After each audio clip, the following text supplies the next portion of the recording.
These are the entrepreneurs, creators, investors, and builders who ambitiously change to the world. Explore the hardships and heroisms of everyday life while we reveal the key moments to leave behind a lasting legacy. This is Ambition Today with Kevin Siskar. What's up, world? This is Ambition Today. On this episode, we're joined by the one and only Peter Kazanjy. Did I say that right, Peter? Nailed it. Nailed it. All right. Peter Kazanjy, he's the co-founder of Atrium, a software company which does sales performance analysis. And he's also the author of Founding Sales, a book about how to conquer early stage sales for startup founders. Peter, welcome to Ambition Today. Thanks for being here. Thanks for having me. Nailed the intro. Nailed the bio. Well done. Well, thank you. Well, where in the world are you calling in from today? I'm in San Francisco right now, in the Alamo Square Divisadero corridor area for people who know what that is. All right, awesome. Well, we like to start every episode at the beginning of your life and kind of get an understanding of who you are and where you came from. So, where are you from? Where'd you grow up? And a question we like to ask is, were there any entrepreneurial influences in your early life or childhood, teenage years? Yeah, for sure. Well, I'm actually from, as I say, for sure, I'm actually from Southern California. You can kind of hear it in some of my vocabulary. I'm from Southern California, from Orange County originally. Grew up there.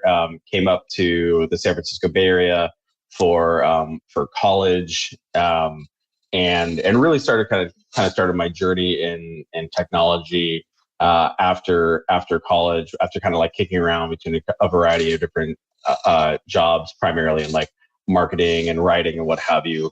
My undergrad was in English and philosophy, which is not really like a prototypical technology background necessarily. Ended up landing at a company called VMware, which a lot of folks may be familiar with. Kind of like big enterprise software company. At the time, it wasn't super large. I think it was like a few thousand people before the company got spun out of EMC and then eventually went public. But started in product marketing there. Which is one of the things I like to say is that product marketing is a really great place for somebody with the humanities background to kind of start their technology journey. Insofar as product marketing is largely like, I like to call it commercial storytelling. And so started out with that, and then eventually started spun out of there, and started my first software company, a company called TalentBin, which was actually a pivot out of original company called honestly.com, which actually is not dissimilar, because I know that you were at Founders Institute, and Founders Institute largely came out of the Funded, which is like community contributed reputation for investors. Honestly.com was kind of the equivalent for all professionals. So it was like Glassdoor for like professionals, right? Like Yelp for professionals.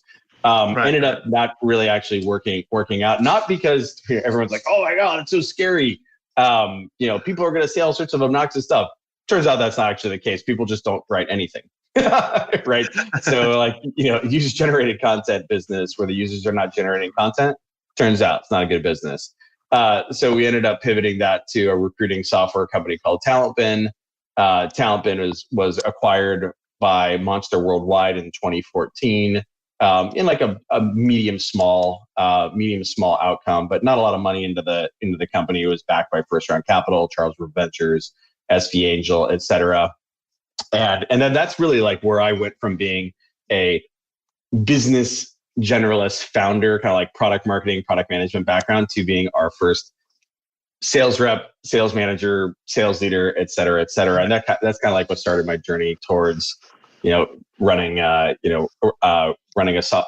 sales performance analysis software company. Atrium, obviously. Well, I want to pause you there, because there's a few things that you kind of touched on that I want to follow up on. So you mentioned that you have a degree in philosophy and humanities. I minored in philosophy, so out of my personal curiosity, right? How do you feel that a degree like that has impacted how you view the world, compared to just going and getting an MBA or something?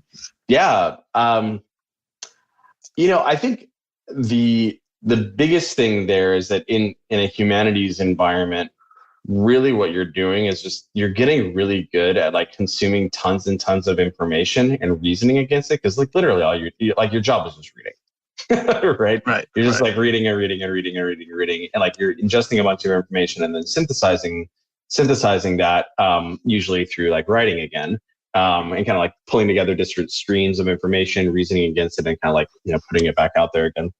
And so really what people talk about, and I adhere to this or subscribe to this comment, is that you're learning to learn, and which is really powerful in a fluctuating environment like technology. There's always new stuff showing up, right? There's always new stuff, and you're problem solving and so on and so forth. So I think that's where that was really helpful for me, is just like getting very good at like consuming lots of information, synthesizing it, and then understanding like how it impacts like your goal per se. Right. So that's kind of my take on it. And then I saw that you attended Stanford, right? And I think a lot of people in Silicon Valley talk about how Stanford is the elite place. Gives you. Did you find that going to Stanford gave you a big edge in the Valley, or is that just a myth? Well, like I'm kind of old and busted. Like I graduated in 2002, and that was kind of before the whole. I mean, don't get me wrong, right? Like for the real craze. Yeah, exactly. Don't get me wrong. Like, Stanford is obviously situated in the middle of like the technology and venture ecosystem. I don't know if people, if your listeners have ever heard of Steve Blank, he does phenomenal kind of research and commentary on the history of the Silicon Valley and how Stanford was like really wide open to defense funding and what have you post Second World War and what have you. So yeah. Like definitely a platform to jump off of there. There wasn't as much of like a technology craze, like super craze at that point, because PayPal had just not spun out of, but like PayPal it was kind of the era of PayPal, the era of eBay, things like that. But it was definitely before like every 22-year-old graduate or 24-year-old graduate was like starting their own company. It was more like you would graduate from there and like maybe go work at VMware, for instance. Right. So you talked a little bit about your background and how you ended up in the sales role. So now you have a company, Atrium. What is Atrium? And just at a super quick high level, because I want to talk about why you co-founded it, right? What led you to start a company, et cetera. Yeah. So Atrium makes sales performance analysis software that helps managers do data-driven team management. And so the way to think about it is, I don't know if you're much of a sports guy, but it just turns out that like, if you want to instrument the performance of a sales organization really and drive success, really what you need to do is just instrument at a very granular level at the human level. And that's very doable the same way that like instrumenting a basketball player or baseball player, football player, what have you, can be done with a variety of metrics that are actually kind of the same regardless of what team you're talking about, right? So like It turns out like the number of shots let's use basketball, like the number of shots, your shot percentage, how many threes you're taking, et cetera, possession time, plus minus, things like that. That's actually uniform regardless of the team. And you see that kind of showing up in the analytics craze in like basketball. And baseball has obviously been like way more analytically driven for a long time. You can apply the same stuff to sales performance. And so that's essentially what we do, is just make it such that an organization can turn on access to the data in their CRM. We work with Salesforce, and within 90 seconds have a super rad performance analysis harness in place that also does continuous monitoring and statistical analysis on it. So the way to think about it is like just giving a sales operations analyst to every single sales manager or SDR manager to help them look around corners and use data in order to intervene with their reps where necessary, and just in general make everybody better. So it's just like Bill Belichick or Bill Walsh or what have you, rendered for sales teams. Nice. So on the path to founding Atrium, right? I think you mentioned that you started a few different companies. After you've taken a few swings at bat here to keep the sports analogies going, how do you think about starting a company today versus, maybe 10, 15 years ago? Yeah, well, I think that back to the thing about like lifelong learning or taking advantage of kind of like research that's been done. I think the amount of information that's available to entrepreneurs nowadays is just really pretty amazing. So when we first started honestly.com, it was like a failed hypothesis. Like we probably could have, without building software, we probably could have like validated the fact that people weren't going to like surface. People weren't going to surface community contributed reputation reviews in scale. But unfortunately, like we went and spent like, $50,000 or like $25,000 or whatever it was, like building a prototype with, some offshore development team.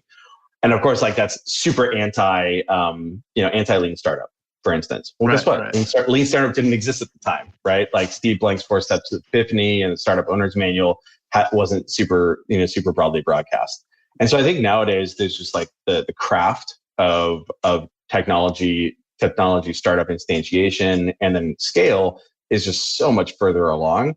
And so if you avail yourself, if you're an entrepreneur and you avail yourself to that information, whether it's like, Steve Blank's book or Eric Ries's book, Lean Startup, and then along your journey from like a scale standpoint, like my book on sales and what have you, you're just going to be so much further ahead. Like people talk about like, oh, it's so much cheaper to start a startup now because of AWS, et cetera, et cetera. It's like, yeah, but you can still build a bunch of like stupid shit that doesn't matter.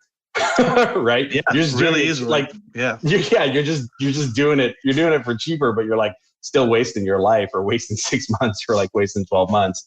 So I think it's just like the craft is just like so much more advanced nowadays. And that's awesome.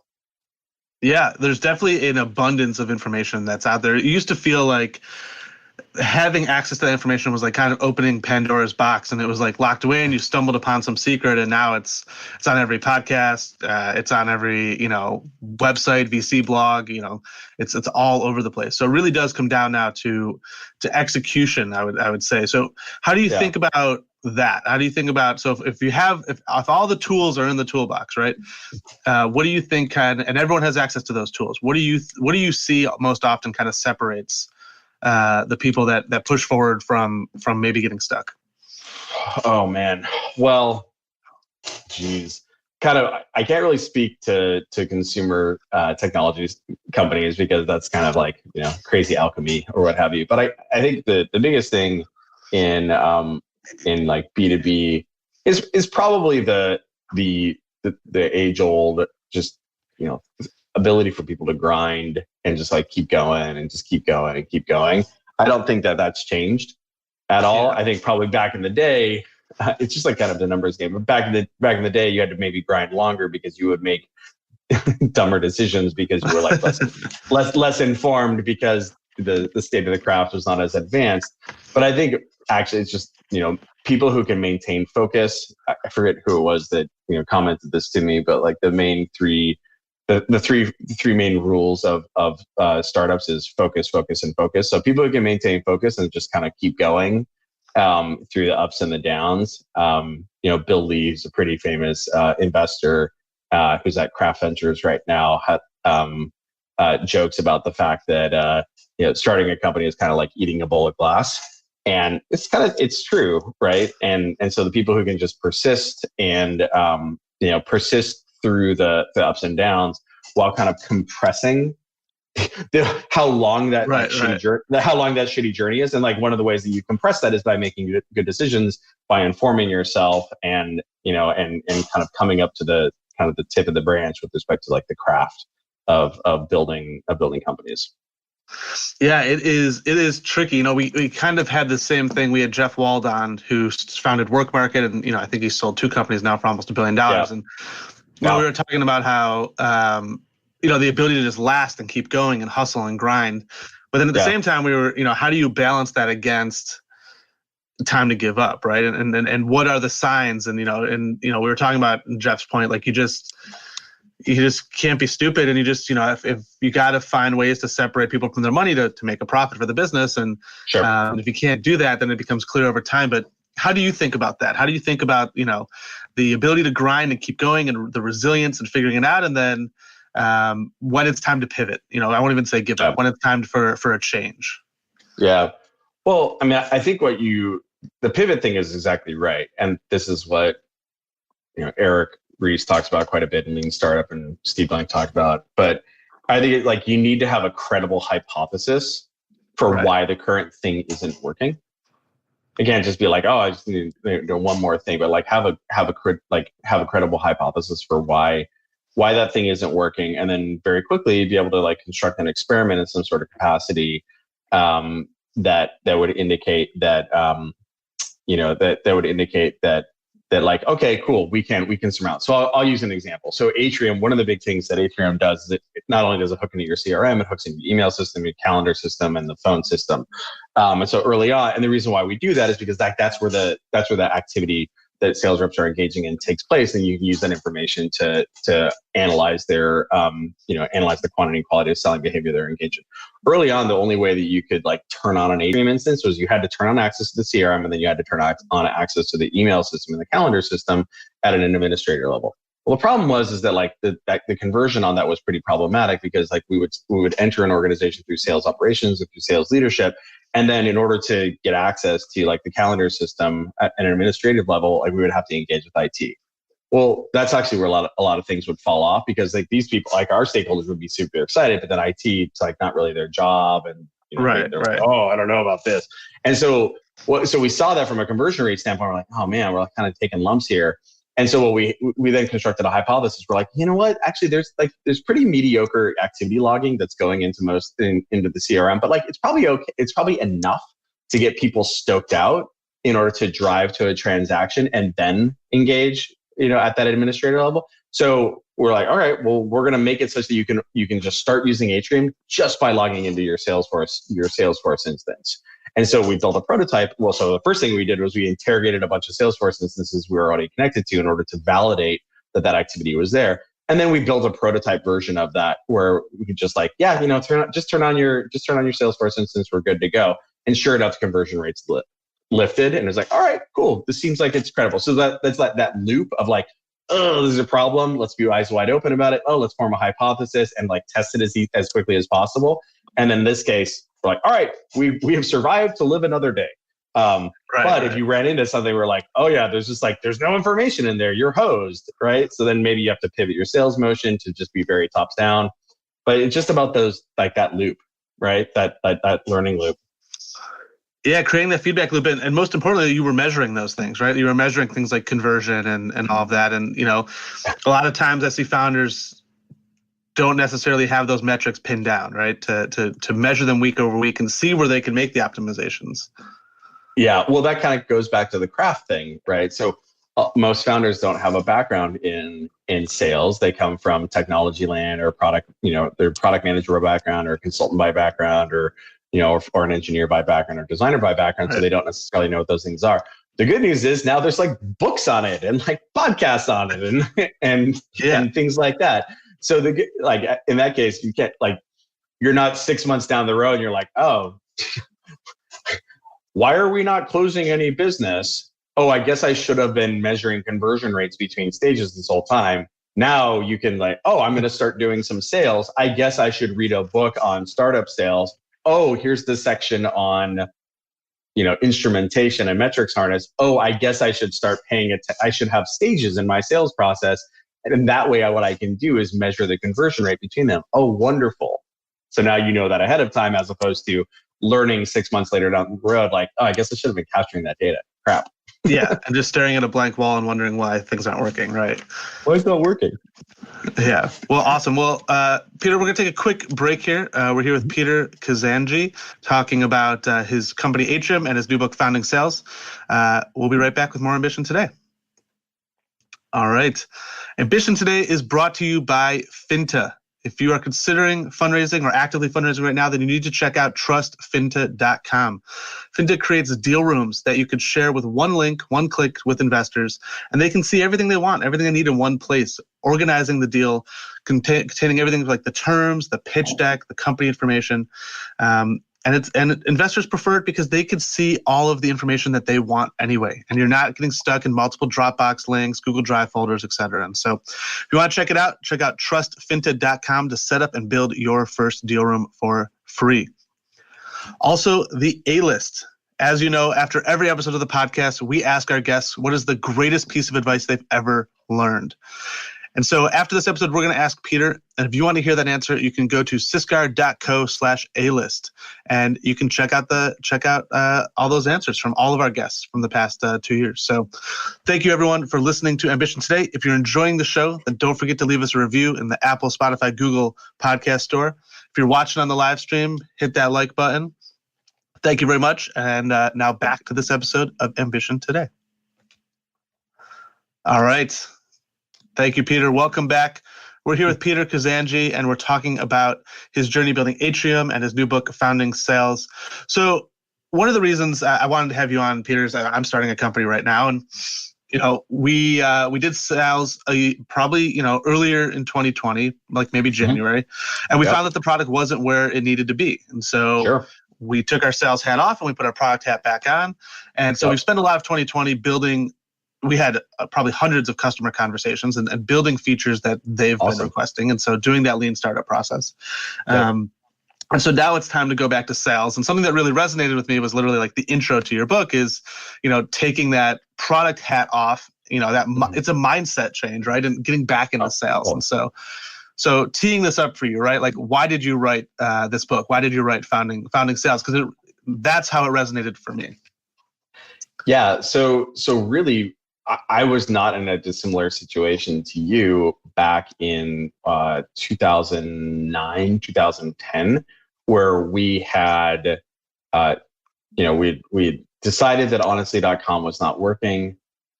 We were pivoting to another idea. We actually participated in a lean user experience like boot camp with a woman named Janice Frazier, and we actually participated in the same class as the guys from Poll Anywhere, and then also this like little company called like Zimride was there, who was like trying to figure out their pivot, and like lo and behold, they pivoted into Lyft and kind of worked out okay.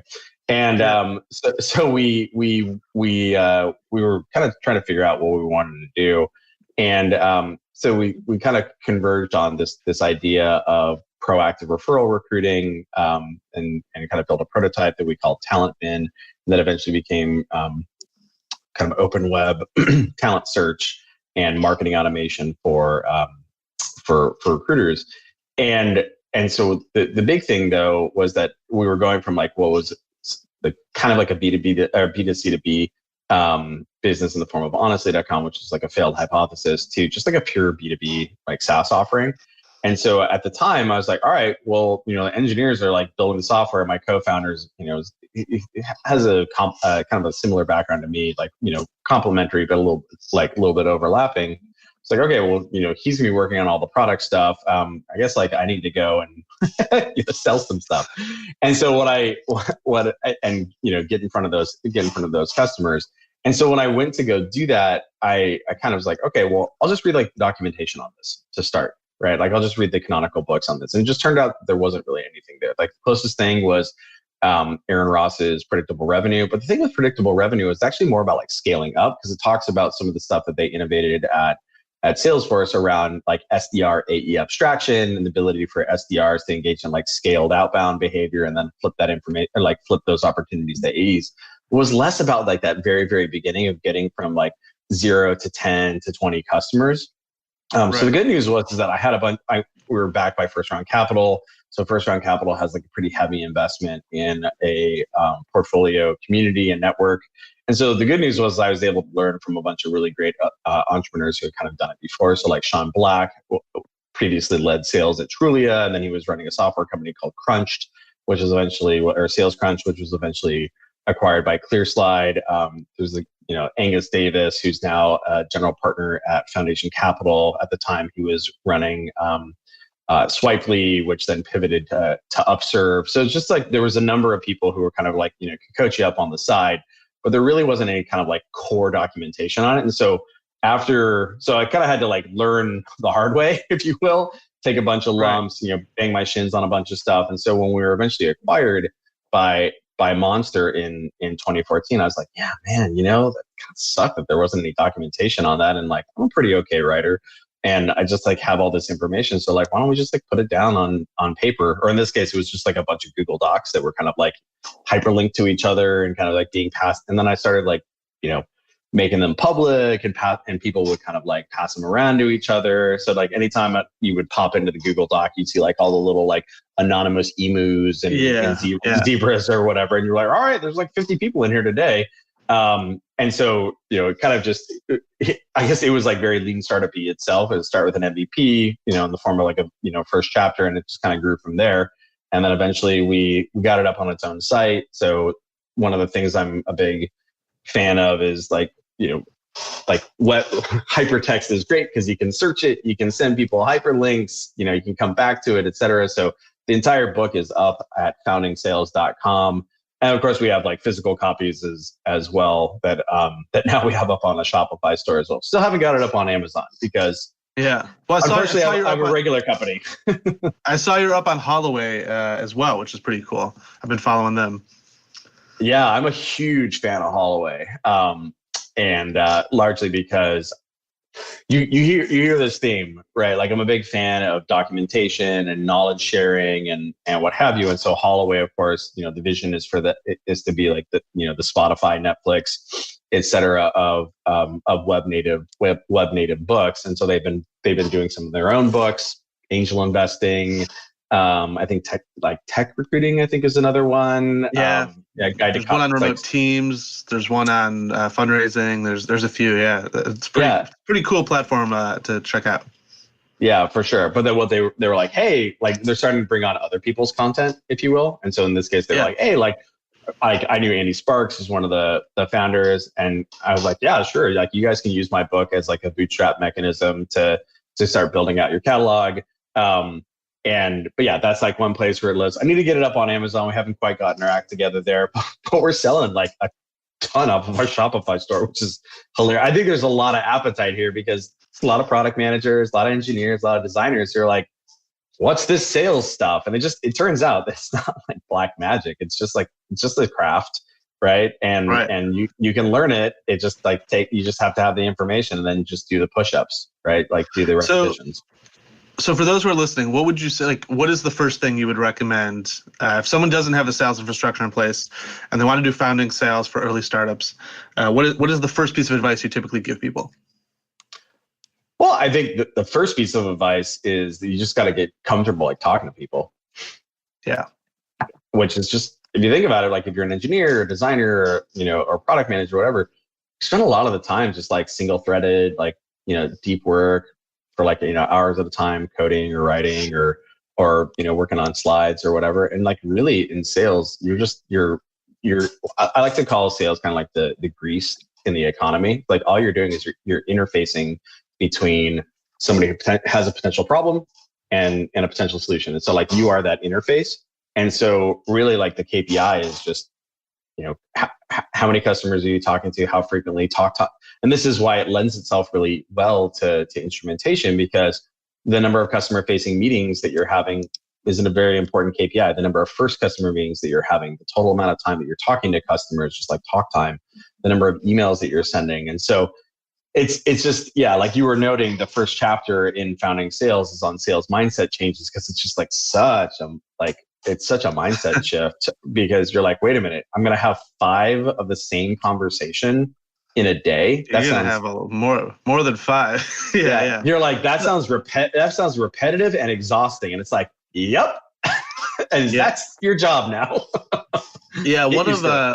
One of the things we did this year that I liked, I'd love to get your take on, is so we basically short-circuited the sign-up process. And so all roads of the sign-up process didn't actually lead you into the product. It led to a phone call with me.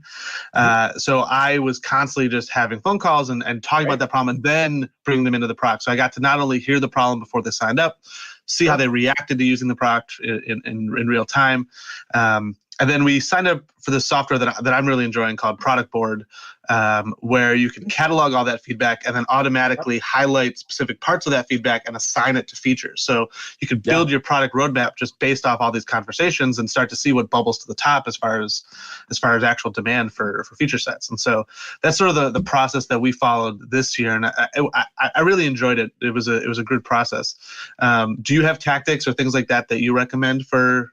Or what do you do? I guess that's maybe a better question. It kind of depends on like what stage you're at. So I think the first thing that's really important to do is which is kind of the pre-founding sales. Like one of the things I like to joke about is that like founding sales is kind of like the sequel to like lean startup, and it's the prequel to predictable revenue and kind of like these other guys, right? And so if you're at the very, very beginning of things, you're really you're not engaged in sales. You're engaged in customer development and customer research and what have you. And so, the great things to do there are lots of customer interviews, right? There's a really phenomenal article on First Round Review called Get in the Van. It's by a gentleman named Michael Sippy, who's been a product leader at Twitter and Medium or what have you. And that's actually what we use for our product research at Atrium. We did about 150 customer interviews and kind of eventually converged on what the problem was. Like, we started out pretty broad. We were talking to sales leaders and CFOs and CEOs and heads of customer success, and saying how do you instrument human performance? And eventually kind of said okay, the sucking sound seems like it's over here in sales land. We already thought that was the case. So let's dig in there. How do you do this right now? Oh, we have a bunch of BI in place. It sucks. Nobody looks at it. It takes so damn long to set up. And then once it's set up, nobody can actually manipulate any of the reports. And by the way, nobody looks at the dashboards. Oh, that sounds like that's pretty crappy. Yeah, it is. What would you rather have? Oh my God, I would just love it if something told me which rep was sucking and where. That actually sounds like something that we can maybe do with statistics. All right, great. And then you start hearing this again and again and again and again. And what you end up, so that's the customer research phase. And then when you're engaging in sales, it's this continuum where you go from product management to weaponized product management or product marketing, where you're packaging the problems that you heard and the solutions that you fit to it into a set of assets that you can say hey, we did this research and we heard all these problems. Do you have any of these problems right here? Oh my God, I have that one right there. I just hired 15 reps and they're ramping right now. I have no idea how they're doing from a precursor KPI standpoint. Oh my God, I know it's so sucky. How are you dealing with that right now? Oh, we're not. And we already had 2 of them who failed out. Oh man, that sounds like a huge problem. What are you doing about it? We don't know. We're just kind of really upset about it. And our investors are mad at us. Oh, interesting. Well, we have this interesting thing. It's called Atrium that actually monitors the ramp of those reps proactively. Did you want to maybe hear more about that? Oh my God, that sounds amazing. Right. And so that's essentially a discovery conversation that then pivots into a little bit of presentation and a pitch. But really what that is that was set up by the customer research and the product that is fit to it. So it should be and unfortunately it's not just you do this and then you do this. It's more you do this. Right. You do this. You wouldn't be able to hit the nail with the hammer had you not done in the sales conversation, had you not done that earlier work. Right. But yes, but at the same time, then you're oh, and we built this thing. And what do you think about this? And they're yeah, it's missing this. That sucks. And you're ugh. And then you have to then loop back.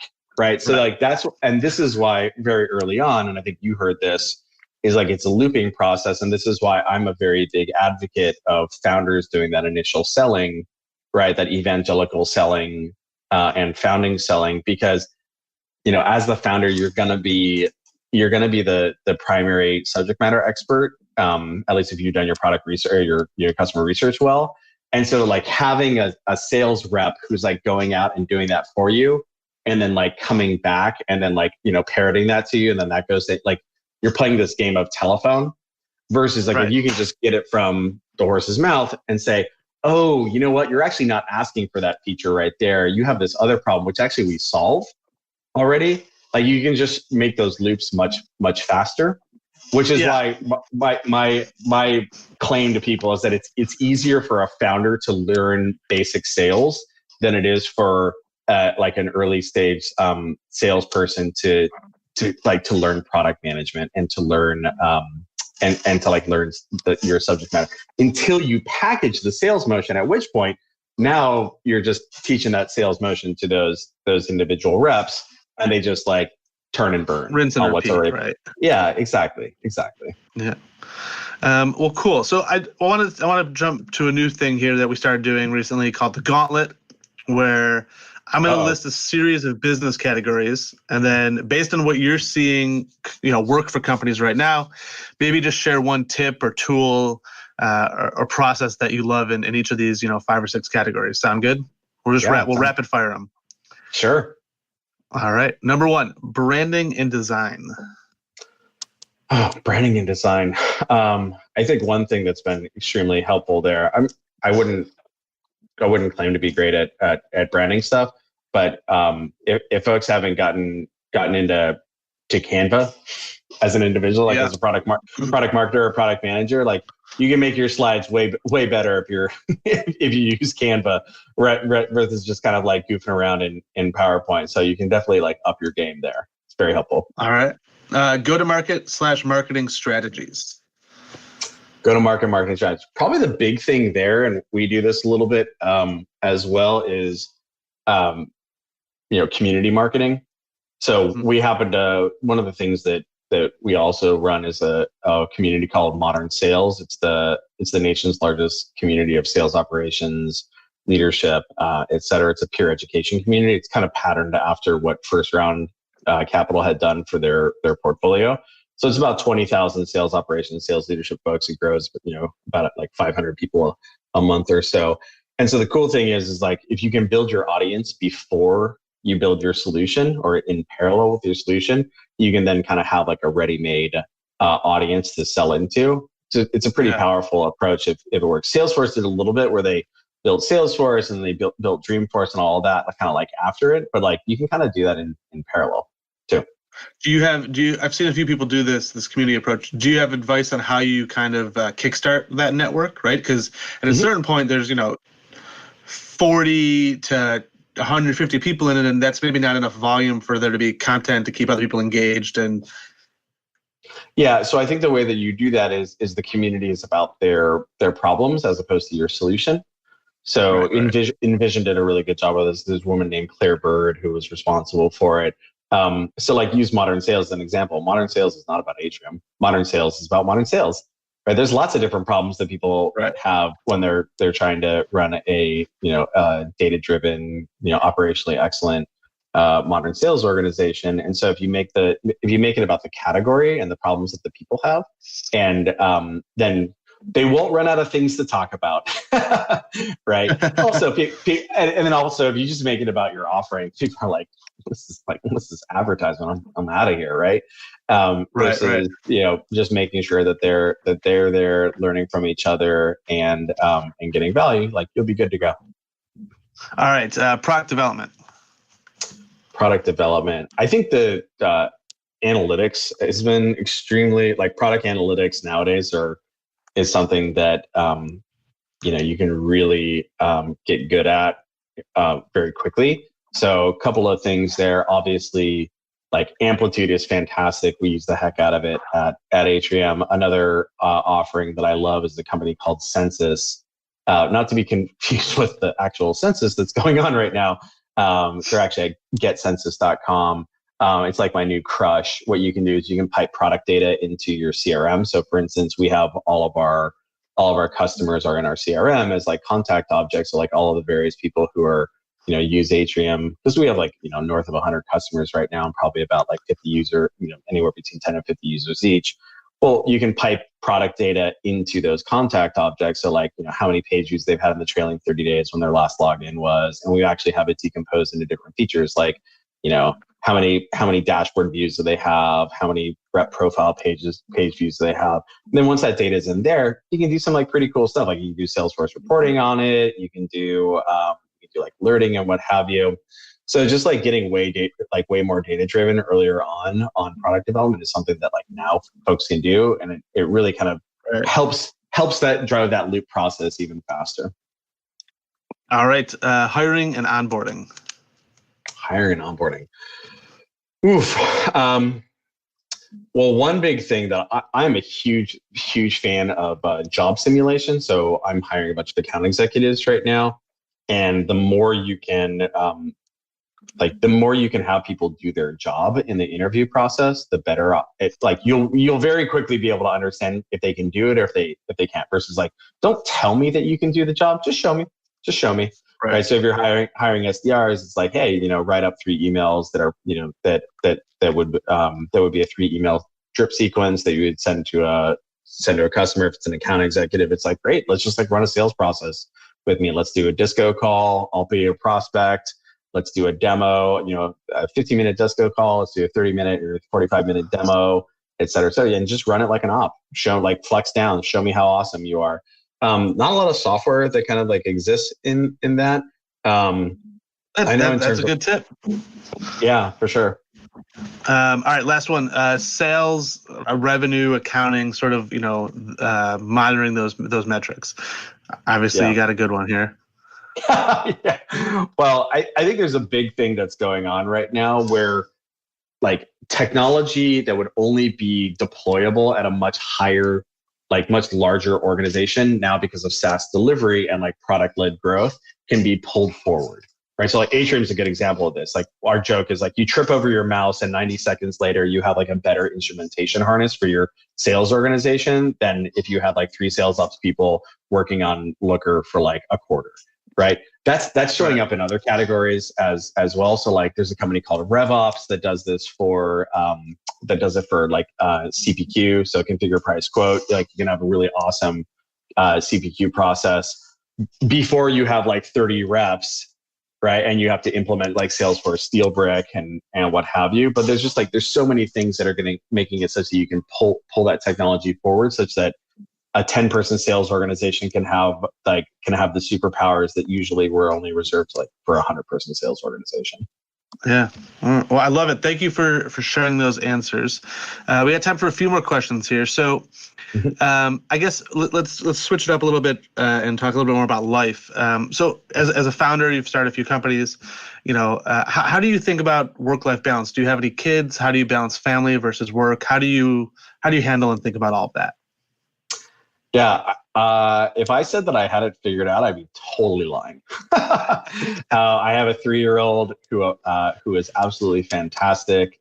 He just started school. Obviously, for anybody who has kids nowadays and is working from home while trying to orchestrate the kids, it's super challenging. He just went back to school to preschool. So I think one of the things that I'm a big fan of, and I tell my account executives this all the time, is that calendar is destiny. And so I like that. I've never heard that before. Yeah, if you're an account executive, if you're an SDR, if you're a founder, like your calendar is like where you're actually going to end up spending your time. And so I'm just a big fan of like time blocking as much as possible. So like after this, I have 2 hours blocked to put together the slide deck for this master class I'm doing on goal setting and goal monitoring for modern sales. You could do this in your personal life too. So for instance, I have large calendar blocks to make sure that, I'm taking the kid at certain points. My wife has been amazing. She's not working right now in managing him, but like, you don't want to miss out on those things. And so, I have large calendar blocks on Saturdays and Sundays. We actually try to KPI ourselves. I know it sounds ridiculous. We try to KPI ourselves on like, some sort of a cool thing that we do as a family every at least once a month that's like outside of San Francisco. But just like if you say, hey, here's a problem and we should probably solve that. Okay, well, like, let's test that. Oh, well, it turns out we really enjoy, like, we just started doing pizza night every Friday night. I know it sounds ridiculous, right? But it just turned, it's now we have. Sounds awesome to me. Well, it is awesome, but it's like, hey, we're going to, let's like test this thing out. And now we have this like 3-hour block every Friday. We're like, that's the thing we do. And we like, make pizzas together and like, it's super awesome. And like, or if it didn't work out, you're like, all right, can that, let's like, figure out some sort of something else and like systematize the thing that works. And then just like, and then put it on the calendar so you make sure that it happens. Awesome. All right. One of our final questions here before we jump over to the A-list, the bonus segment. What's your end game? How do you think about legacy at all? Do you, as far as life, what drives you? What are you doing it for? Yeah, I think that's a really good question. I think I've been thinking about this a lot right now because, I run our sales organization, our marketing function. I have an amazing customer success leader who reports to me who, handles that. But I'm now kind of abstracting myself away. So I'm, hiring a head of marketing right now so I can leave that behind. I'm going to hire somebody who's a, sales leader to take that over from me. As Molly Graham from Quip, actually, she's now at Landa School, talks about like, I'm giving away my Legos. Here you go. These are your Legos now. And so I think really what it comes down to is that like entrepreneurship is a phenomenal way of like forcing yourself to learn. It's like you have like an economic incentive to learn things. And so if you get joy like I do out of like learning new stuff and kind of synthesizing it together with other stuff. My friend Brian Murray, who works at Craft Ventures, calls it like if you're an infovore, which for whatever reason I am, it's a really fantastic just forcing function to like learn new stuff. And I almost maybe think that that's kind of like an end unto itself. Like it creates all sorts of like positive externalities. Like you create new innovation or what have you. You can teach other, like my dad's an engineer by background. My mom's a teacher. And so like, not only can you consume this information, synthesize it together, you can turn around and teach it to other people, which is, what I've done in the form of like the book and then also with your staff that you manage and what have you. But I think that's just kind of like the game. You stay in a state of constant growth, essentially. Yeah, that's a much more succinct and great way to put it. Yeah, I mean, I think that's it too. I mean, I find anytime I'm in a place where I'm growing, I'm being challenged, I'm happy. And anytime I've ever had a job or anything where like that growth stunts or starts to stall out, or people kind of like just do your thing over and over again. Like why would you want to have any ambition? Hence the name of this podcast. You start to die a little bit inside, or at least I do. So I love that answer about kind of finding that sustained growth and always learning. Yeah, for sure. Yep. Well, awesome. Well, thanks so much for coming on the podcast today.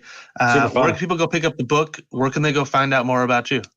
Yeah, if you Google founding sales, I don't know how I got the domain, but like it's right there. It's the top result. So like the book is at foundingsales.com. The entire book's there. Like it's all my wife hacked Squarespace into what essentially is a like book CMS. It's pretty fantastic. And of course, there's physical copies that you can buy there as well. But like, that's the best place to go check it out. And if you run a sales organization, like if you have a sales organization that's greater than 10 reps, like 5 SDRs plus 5 AEs or larger, Atrium is really fantastic for sales performance analysis. We're at atriumhq.com. So if that happens to apply to you, check it out. It takes like 90 seconds to set up an amazing performance analysis harness. All right. Awesome. Well, the show notes, which include everything we talked about, those are all up on the website, syscar.co. We're going to take this over to the A-List back channel. And so if you want to check that out, you go to syscar.co/A-List. So stay curious, everyone, and we'll see you on the next episode of Ambition Today. Thanks for listening to Ambition Today. Be sure to visit syscar.co to get all the information from this episode and more great content. Until next time, stay curious, everyone.